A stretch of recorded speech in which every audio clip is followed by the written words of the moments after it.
This is the crown jewel of Samsung CES 2018 offerings. This is the 146-inch MicroLED TV, otherwise known as the wall, and you can understand why. It takes up the entire wall. Now, there's a lot going on with this television. You might be surprised to learn it's not 8K, it's 4K.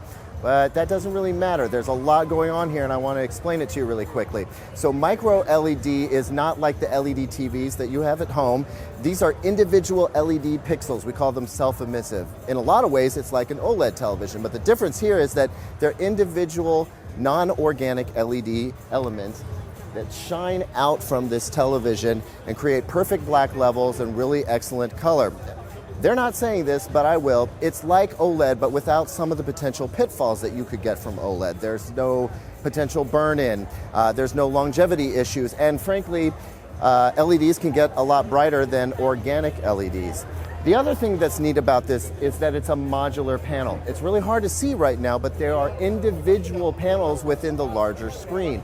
So you can sort of scale this up and down as you wish, as long as you're keeping it the same dimensions as you would want from a television. In this case, 16:9, you could have anywhere from a 32-inch to a, well, 146-inch television.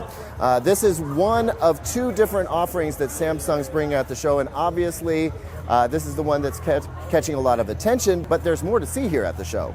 It might be easy to forget that Samsung is announcing a lot of other stuff at this show. Here is the second biggest television here, the 85-inch 8K QLED television. Yes, they took their QLED line, they bumped it up to 8K in an 85-inch model. Now, a lot of folks are out there, when they hear that an 8K TV is coming, they're saying the same thing.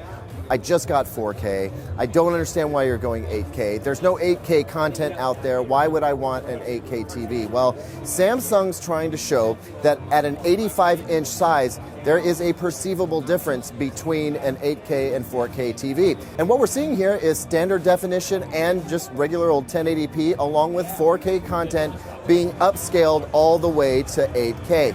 And there is a difference.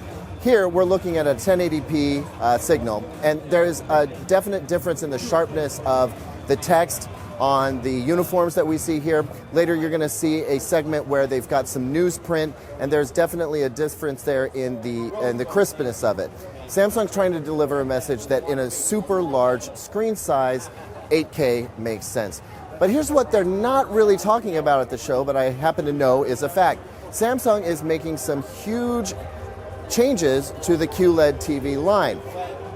Last year, they promised that we were going to see some significant improvements in terms of off-angle viewing and black levels, and we didn't really see that. There was a marginal improvement, but it wasn't the big, huge improvement that we were expecting. This year, we are definitely seeing that. I saw a 55-inch and a 65-inch QLED TV at the top of Samsung's range, and they've changed a few things about the panel and the anti-reflective coating that vastly improved the black levels, really minimized the halo effect around bright objects on the dark screen, and seriously improved the off-angle viewing. In short, it's the closest I've seen an LED LCD TV get to an OLED TV yet. Now, of course, they have MicroLED, and that's kind of the true hit towards OLED, but as LED LCD TVs are simply easier to make and a little bit less expensive to make, it makes sense that Samsung would try to pour a little bit more research and development to improve the existing line of TVs they have, and I am impressed that they've done that so far. You get the big punch from the high brightness when you're looking at HDR content. And when you fold that into other efforts that they've included, like Xbox One X integration, where it automatically recognizes what you're playing and gives you this 4K HDR gaming instantly. It goes into a game mode, reduces lag, punches up that HDR effect.